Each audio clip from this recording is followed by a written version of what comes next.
Today, we learn the approaches to study of organizational behavior. So basically, we have five types of approaches. First one is the HR approach. Second one is contingency approach. Third one is the productivity approach. Fourth one is system approach, and fifth is the interactionalism approach. So if you take the five approaches, let us discuss one by one. First, HR approach. So HR in the sense human resource approach. We know very well in any organization, the people are treated as the central resource. Without people, there is no meaning of uh, success, or else there is no meaning of creating wonders with your organization. So every employee, they are treated as the resource, and their output is remarkable in every organization. So here the HR approach is for improving the productivity level of the employees from previous to exist present day.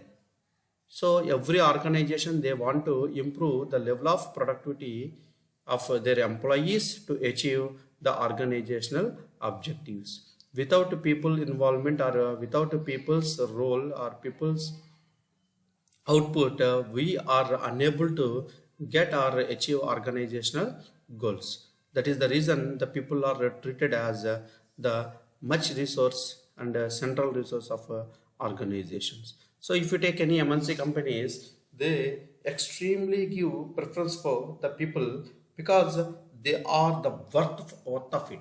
They are the worth of it. Even in COVID-19 situation, the employees are the main resources to every organization. They give the laptops or systems to work at their home. The reason is that without people involvement, we are unable to transact. We are unable to give the proper work to your clients. That is the objective of any of the MNC companies, especially IT industry. Whereas if you take general manufacturing units also, even the tough situations, the company has to bring off of their employees, and they do the work. The reason is that without people, there is no work, there is no output. That's the reason people are the main resource of any organization. Next is to develop high level of competency. In OBE, it deals with the humans, and their objective is to improve the competency level of employees, and they are giving the perks to the competent employees, because if they are idle, there is no use for the future of your organization. If they are more competitive, or if they have a competencies, so that it will be good for your organization as well as for your industry. So as a manufacturer, or else as a owner of any organization, you don't think about your organization, you think about your industry also, because to increase the national productivity, you are only one of the part, but industry has given a number of outputs to national income. So that the human is very important in this scenario. People contribute to the success of the organization. Every organization's success, it depends on the people of the organization. Here, if you take any of the organization, for example, recently Google has appointed Sundar Pichai. The reason is that he can lead the organization towards the success.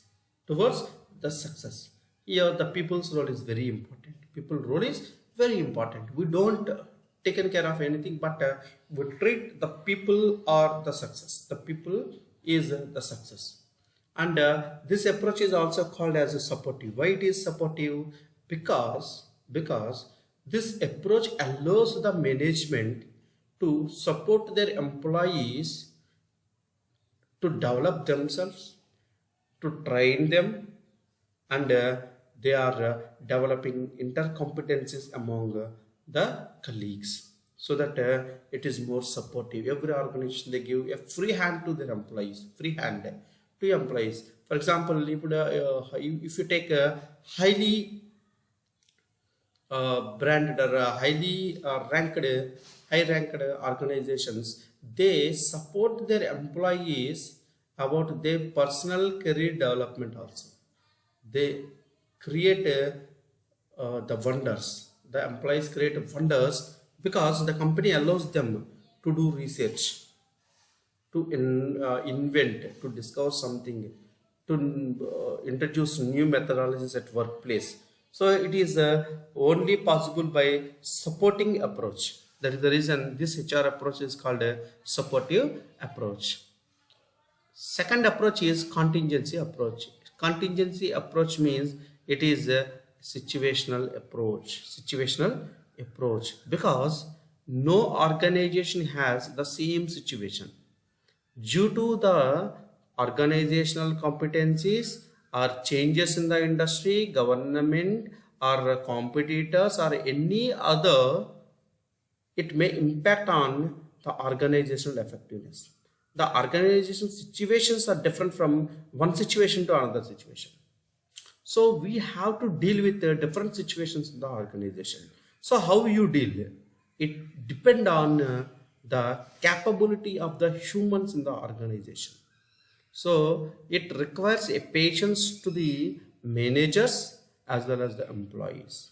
So this approach assumes that there is no one best way available in any organization, because some situations are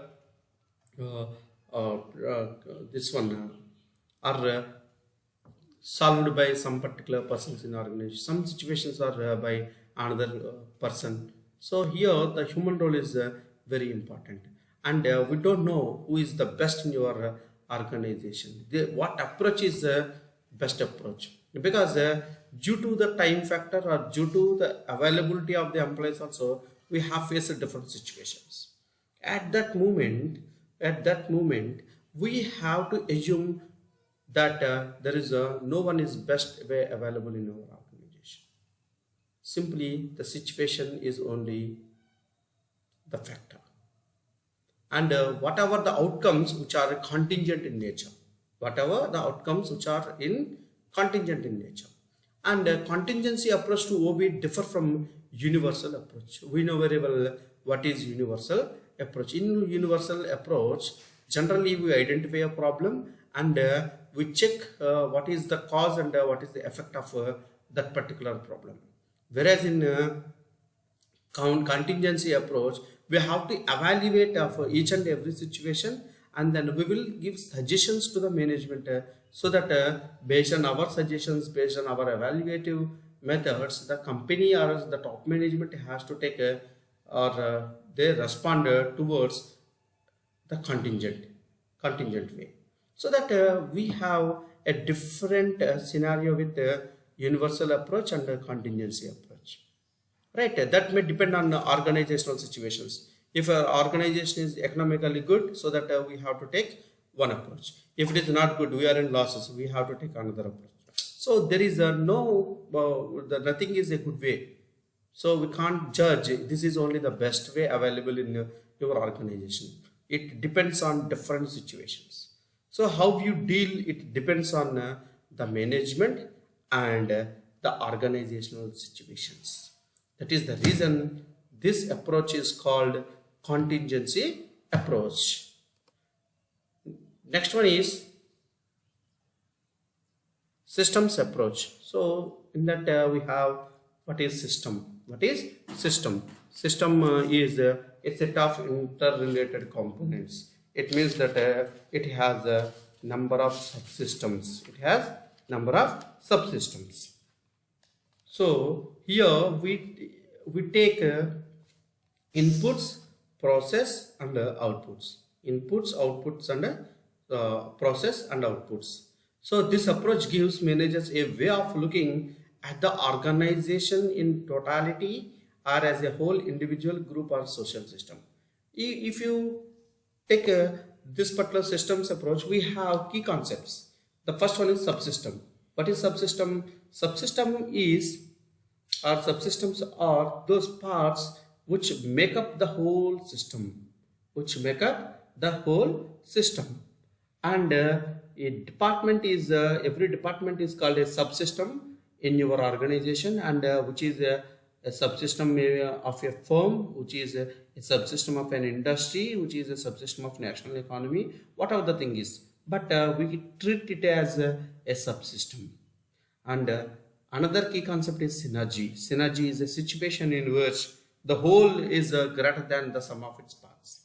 In organizational terminology, we simply said synergy means that departments that interact cooperatively are more productive than they would be if they operated in isolation. Third one is closed system and open system. Open system and closed system. In open system, the operation of a system is depend on the outside the environment for survival. Outside the environment of the survivor.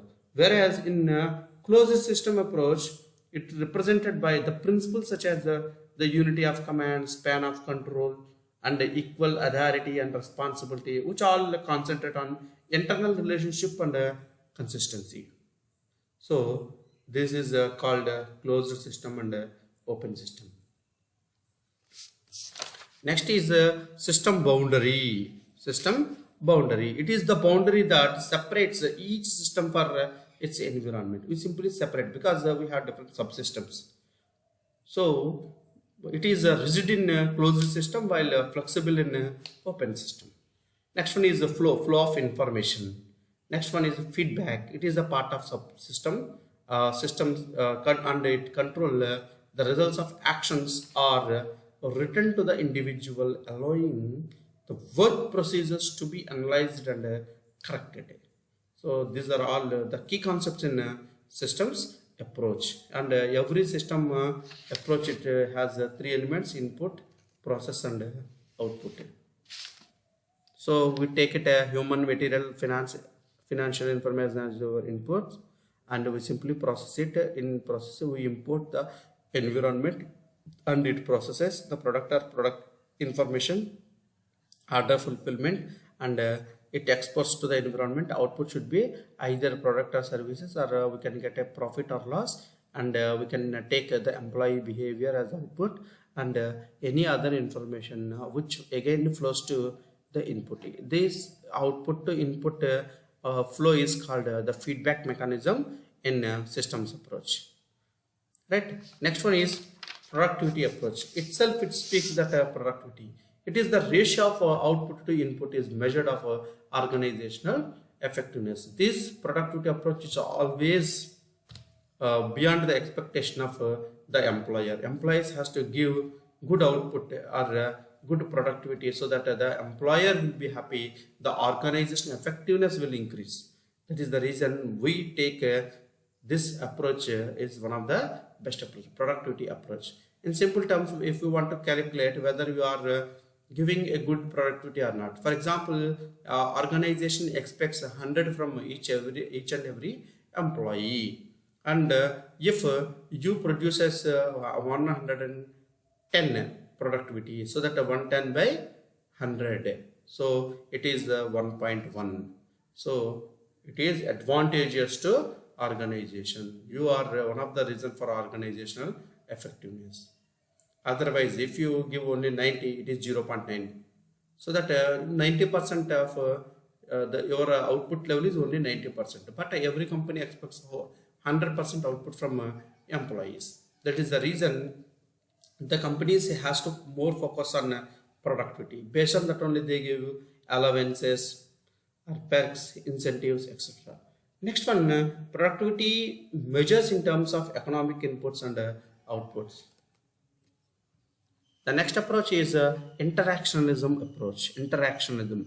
In interactionism itself, we have different situations and different interactions. Every interaction is called a situation. Every interaction is called a situation. Individuals and situations interact continuously.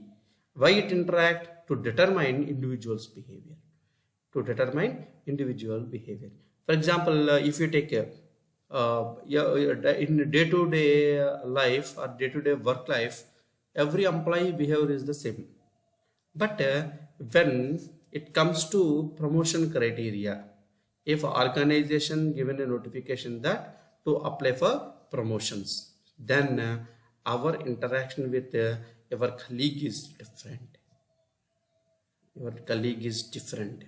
You want to get some information from your colleague, and then what you required. Every interaction in that particular moment is different from your previous interaction with the same person. That is the reason the situations are different. The situations are different. According to the situation, the individual has to respond. Well, these responses are treated as the behavior of an individual.